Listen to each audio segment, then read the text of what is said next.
Good morning, students. Welcome back in your SS class. Student, we have been discussing about the chapter of 9th chapter of history, that is the making of the national movement from 1870 to 1947. And in the last lecture, we have discussed about the civil disobedience movement a little bit. हमने वहां पर non corporation movement के बारे में discuss कर लिया था और थोड़ा सा हम सिविल डिसओबीडियंस मूवमेंट के बारे में डिस्कस कर रहे थे, जहां पर हमने सिविल डिसओबीडियंस मूवमेंट के अंदर पढ़ा था कि महात्मा गांधी ने सोल्ट लॉ ब्रेक करके, you can say it is the beginning point of the civil disobedience movement, उसके माध्यम से सिविल डिसओबीडियंस मूवमेंट को शुरू किया था। और इंडिया के अलग अलग पार्ट पर अगर हम बात करते हैं सिविल डिसओबीडियंस मूवमेंट के खिलाफ प्रोटेस्ट किया गया, तो ये सारा कुछ हम लास्ट जो लेक्चर है वहां पर डिस्कस कर चुके थे। ठीक है, ये सब चीज हो चुकी थी। Now will discuss about the quit India and later. ठीक है, ये सब जो चीजें हैं अब आज हम ये डिस्कस करेंगे, क्योंकि हमने लास्ट में जो डिस्कस किया था वो किया था सितंबर 1939 सेकेंड वर्ल्ड वॉर के बारे में थोड़ा सा बात की थी। ठीक है, ये कुछ हम लास्ट डिस्कस कर चुके हैं। ठीक है, तो आज के वीडियो लेक्चर में आगे हम 1939 के बाद का जो भी चीज हुई है उस सब चीजों को डिस्कस करेंगे। तो we have discuss about that in September 1939 second world war broke out. ठीक है, सेकेंड वर्ल्ड वॉर जो था वो आप कह सकते हो गया था। And Congress leaders were, you can से, in the beginning they did not want to participate in the second world war, but they had to participate. Reason क्या था? क्योंकि ब्रिटिश गवर्नमेंट ने कहा कि after the second world war they would give them the freedom, means India को liberate कर दिया जाएगा। तो इसलिए वो एग्री हो गई थी। ठीक है, कि भाई अगर ब्रिटिश गवर्नमेंट का इंडियन पीपल साथ देती हैं तो in return they wanted that India be granted independence after the war. That's why the people agree with that things, but the British refuse to concede the demand. ठीक है, and the Congress minister resigned in the protest. अब Congress minister जो थे उन्होंने दोबारा से, एक तरीके से हम बात करते हैं, प्रोटेस्ट करना शुरू कर दिया। ये सेकेंड वर्ल्ड वॉर के बाद की बात है। सेकेंड वर्ल्ड वॉर होने के बाद आप बात कह सकते हो सेकेंड वर्ल्ड वॉर के बाद उन्होंने अपनी बात को एग्री नहीं किया। अब वो इंडिया को इंडिपेंडेंट करने के लिए फिर से राजी नहीं हुए। इसलिए अगर हम बात करते हैं तो क्विट इंडिया मूवमेंट स्टार्ट हो जाता है। मीन्स अब हम बात करेंगे 1939 के बाद का टाइम पीरियड। ठीक है, so before discussing about it, first of all we will discuss about this picture. This is the Subhash Chandra Bose. ठीक है, अगर मैं सुभाष चंद्र बोस की बात करता हूं तो उन्होंने Indian national army, that is cold, you can से, आजाद हिंद फौज, जिसे हम आजाद हिंद फौज कहता है, उसका निर्माण किया था। And you can say he is a great freedom fighter in our India. ठीक है, तो इसके बारे में थोड़ा सा डिस्कस कर लेते हैं। Now let's discuss about the quit India movement and later, और उसके बाद क्या होता है। तो जब ब्रिटिश गवर्नमेंट ने उनकी बात से एग्री नहीं किया, so Mahatma Gandhi decided to initiate a new phase of movement against the British in the middle of the second world war. Second world war के दौरान में ही उन्होंने क्या किया, महात्मा गांधी ने इंडिया को इंडिपेंडेंट दिलाने के लिए एक न्यू फेज स्टार्ट किया। The British must quit India immediately, he told them. Quit का मतलब है एकदम छोड़ के चले जाना, क्विट मतलब छोड़ के चले जाओ। तो महात्मा गांधी ने कहा कि ब्रिटिश को अब यहां से जाना होगा, इंडिया को छोड़ के जाना होगा। तो इसलिए उन्होंने एक स्लोगन दिया, डू और डाई। उन्होंने एक स्लोगन दिया, डू और डाई, करो या मरो। ठीक है, तो to the people he said, do or die in your effort to fight the British, but you must fight non-violently. This is the basic region, this is the basic thing जो कि महात्मा गांधी हमेशा demand करते थे। क्योंकि महात्मा गांधी ने क्या कहा, सत्याग्रह करना है but it must be in non violent method, तो वो हमेशा उनके फेवर में होते थे। तो इससे पहले जितनी भी मूवमेंट थी वो सारी की सारी अगर हमने बंद की, तो उसका बेसिक एक ही रीजन क्या था, वो था कि जब भी एक्टिविटी या जब भी मूवमेंट में वायलेंट एक्टिविटी होती, then Mahatma Gandhi withdrew that particular movement. ये हमने अभी तक डिस्कस किया। तो महात्मा गांधी ने क्विट इंडिया मूवमेंट में क्या डिस्कस किया, बात बोलिए, do or die but it must be in a non violent method. So Gandhi ji and other leaders were jailed at once, but the movement spread. Gandhi ji और अदर लीडर्स को एकदम जेल में तो डाल दिया, पर मूवमेंट धीरे धीरे फैलने लगी। Specially it attracted the peasants and the youth who gave up their studies to join it. So communication and the symbol of the state authority, they were attacked all over the country. and in many areas the people set up their own government also. तो इस तरीके से चारों तरफ जो थी, आप कह सकते हो ये मूवमेंट लगातार बढ़ती चली गई, चारों तरफ जो पीपल थे वो प्रोटेस्ट कर रहे थे इंडिपेंडेंस अचीव करने के लिए. So the first response the British was severe repression. सबसे पहले जब ब्रिटिश गवर्नमेंट ने रिस्पॉन्स दिया वो बड़ा सीवियर मैनर से दिया, कठोर दंडात्मक दमनकारी नीति अपनाई उन्होंने. By the end of the 1943, over 90,000 people were arrested and around 1,000 killed in police firing. सबसे पहले अगर हम रिस्पॉन्स की बात करते हैं, जो ब्रिटिश पीपल थी उन्होंने क्या किया, बड़े रिप्रेस मैनर से, बड़े सीवियर स्ट्रिक्ट मैनर से उन सबको दबाया. ऐसा माना जाता है कि by the end of the 1943, near about 90,000 peoples they were arrested, they were put in jail, you can say, and near about 1,000 peoples they were killed during the police firing also. In many areas, orders were given to machine gun crowd from the airplane. Means ऐसी जगह ऐसा माना जाता था कि कुछ जगह पर एरोप्लेन से गोलियां चलाने का आदेश भी था. Even those who are found as a rebellion ultimately उनको क्या क्या रिप्रेस करने की बात की गई. But the rebellion ultimately brought the Raj to its knees. Means British Raj को घुटनों पे ला दिया. जो रिबेलियन थे उन्होंने अपना प्रयास को लगातार कंटिन्यूटी में रखा और कंटिन्यू प्रोटेस्ट की वजह से ब्रिटिश राज अब अपने घुटनों पे आ चुका था. दे हैव टू एग्री, या you can say they had to agree the demands which the rebellion demanded. Now we will discuss about the latter portion of the chapter, that is towards independence and the partition. It was a bloody partition in which India and Pakistan, they were, you can say, partitioned. Now, meanwhile, in the 1940, the Muslim League had moved a resolution demanding independent state for Muslim in the northwestern part and you can say eastern area of the country. The resolution did not mention the partition or Pakistan. जो resolution था उसमें कहीं पर भी partition और पाकिस्तान की demand नहीं की थी. अब इसने क्या कहा कि 1940 के दौरान में क्या हुआ, 1940 के दौरान में जो मुस्लिम पीपल थे उन्होंने मुस्लिम के लिए अलग इंडिपेंडेंट कंट्री की डिमांड कर दी. और वो इंडिपेंडेंट कंट्री कौन सा होगा, northern western part of the country and eastern part of the country. ठीक है, बट उस रेजुलेशन में पार्टीशन और पाकिस्तान जैसी डिमांड नहीं थी. Now, why did the League ask for the autonomous, you can say, arrangement for the Muslim in the subcontinent? Question यहां पर ही आता है, ऐसा क्यों किया? तो थोड़ा सा इसको देख लेते हैं. From the late 1930, the League began viewing the Muslim as a separate nation from the Hindus. 1930 से लेकर अब इंडिपेंडेंट तक अगर हम बात करते हैं, मुस्लिम लीग हमेशा मुस्लिम और हिंदुओं को बिल्कुल अलग मानने लगी. In developing this notion, it may have been influenced by the history of the tension between some Hindu and Muslim group during the 1920 and during the 1930. Means आपस में थोड़ा झगड़ा भी देखने को अगर हम बात करते हैं मिला है. ये बात मानते हैं कि 1920 में नॉन कोऑपरेशन मूवमेंट हुई और उस नॉन कोऑपरेशन मूवमेंट के दौरान में हिंदू मुस्लिम यूनिटी भी देखने को मिली, बट कहीं ना कहीं ये गैप जो था वो बनता ही रहा उनका. ठीक है, कहीं ना कहीं अगर हम बात करते हैं ये गैप बनता ही रहा. तो इस तरीके से इसीलिए उन्होंने क्या किया, 1940 में एक डिमांड कर दी कि मुस्लिम पीपल के लिए एक सेपरेट इंडिपेंडेंट कंट्री होना चाहिए. तो उन्होंने उस चीज की डिमांड सामने रख दी and it was done by the, you can say, Muslim League political party. ठीक है, now you can see the figure also, figure number 16. Maulana Azad with other members of the Congress working committee, Sevagram 1942.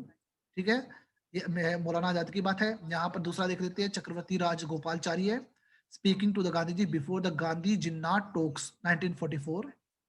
And now Sardar Vallabh bhai Patel, आप इनको देख सकते हो, 1947 टू 1947 की बात है. Mohammad Ali Jinnah with Mahatma Gandhi, that person is Mohammad Ali Jinnah, जिसने डिमांड की थी कि मुस्लिम मतलब कि पाकिस्तान होना चाहिए, जिसने डिमांड ये की थी. अगर मैं इस फिगर की बात करता हूँ, मोहम्मद अली जिन्ना with Mahatma Gandhi, Bombay, September 1944, as an ambassador of Hindu Muslim unity until 1920. 1920 तक वो हिंदू मुस्लिम यूनिटी की बात करते थे. Now Jinnah played an important role in the making of the Lucknow Pact also, which was held in 1916. क्योंकि 1916 में हुआ था.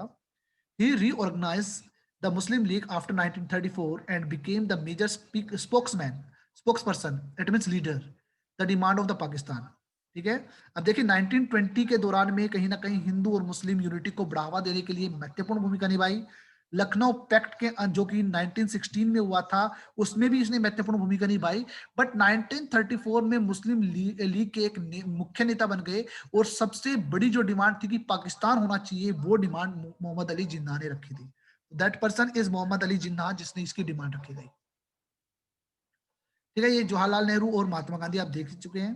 तो before the Bombay session of Congress in July 1947, तो यहाँ पर महात्मा गांधी और आप कह सकते हो जवाहरलाल नेहरू को देख सकते हो। नाउ सबसे पहले हम इलेक्शंस की बात करेंगे। ठीक है, तो इलेक्शंस में अगर मैं बात करता हूँ, जनरल कॉन्स्टिट्यूंसी की बात कर लेते हैं।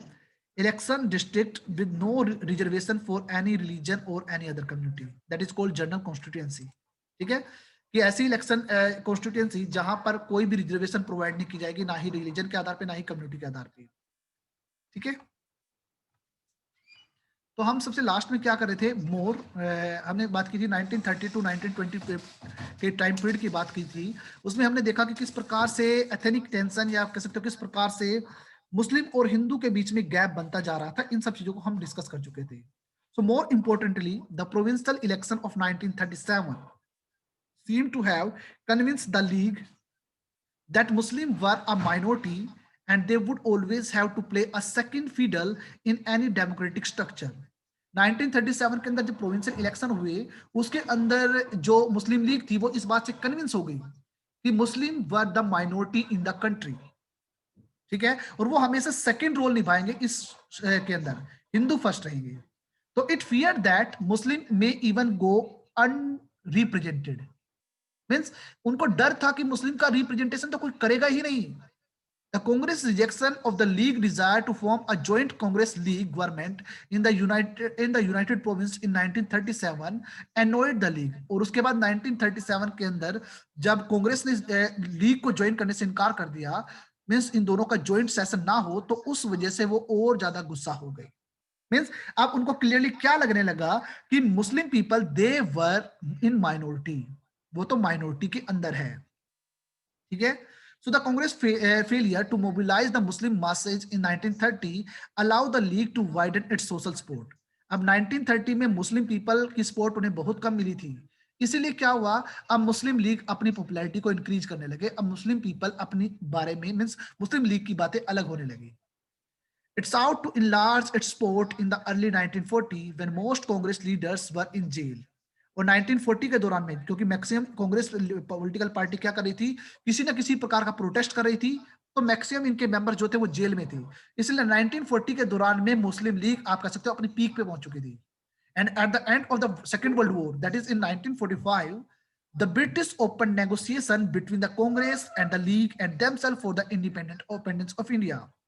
अब 1945 खत्म हो चुका है, मीन सेकेंड वर्ल्ड वॉर खत्म हो चुका है। अब बात आती है इंडियन इंडिपेंडेंस की।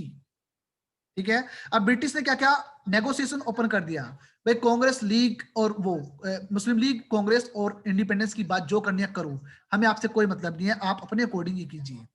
The talk failed because the league saw itself as the sole spokesman of India's Muslim।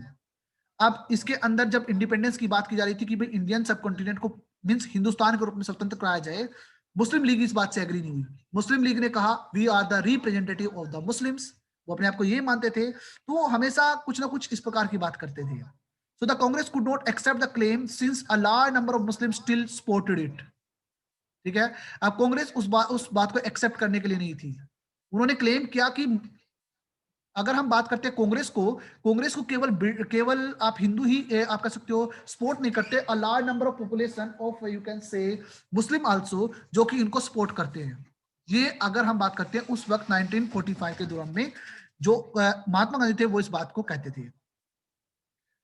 Okay, तो दोबारा से 1946 के अंदर जो प्रोविंसेस होते हैं उनके इलेक्शंस होते हैं, दोबारा से इलेक्शन होते हैं।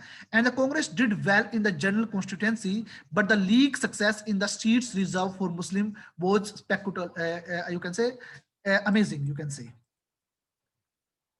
ओके, अब 1946 के अंदर इलेक्शन होते हैं, कांग्रेस जनरल कॉन्स्टिट्यूंसी के अंदर बेनिफिट उठाती है, मींस जनरल कॉन्स्टिट्यूंसी में as a main political party के रूप में आती है।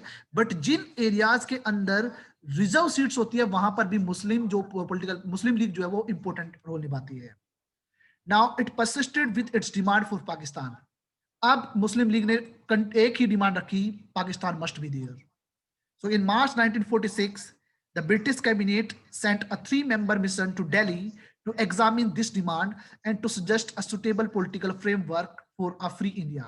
इसलिए मार्च 1946 में जो ब्रिटिश कैबिनेट है वो एक 3 मेंबर का मिशन दिल्ली में जाता है और वो एग्जामिन करता है कि इंडिया जब लिबरेट होगा, इंडिया जब इंडिपेंडेंट होगा, ये एक हिंदुस्तान के रूप में होना चाहिए, या आप कह सकते हो ये इंडिया एंड पाकिस्तान की जो ये डिमांड की जा रही है, मींस मुस्लिम लीग के द्वारा पाकिस्तान की जो डिमांड की जा रही है उसके अकॉर्डिंग होना चाहिए. तो किस प्रकार का फ्री इंडिया होगा, उसके political framework, suitable political framework को सजेस्ट करने के लिए 3 मेंबर की एक कमीशन आप कह सकते हो दिल्ली में ब्रिटिश कैबिनेट के द्वारा मार्च 1946 में भेजी गई.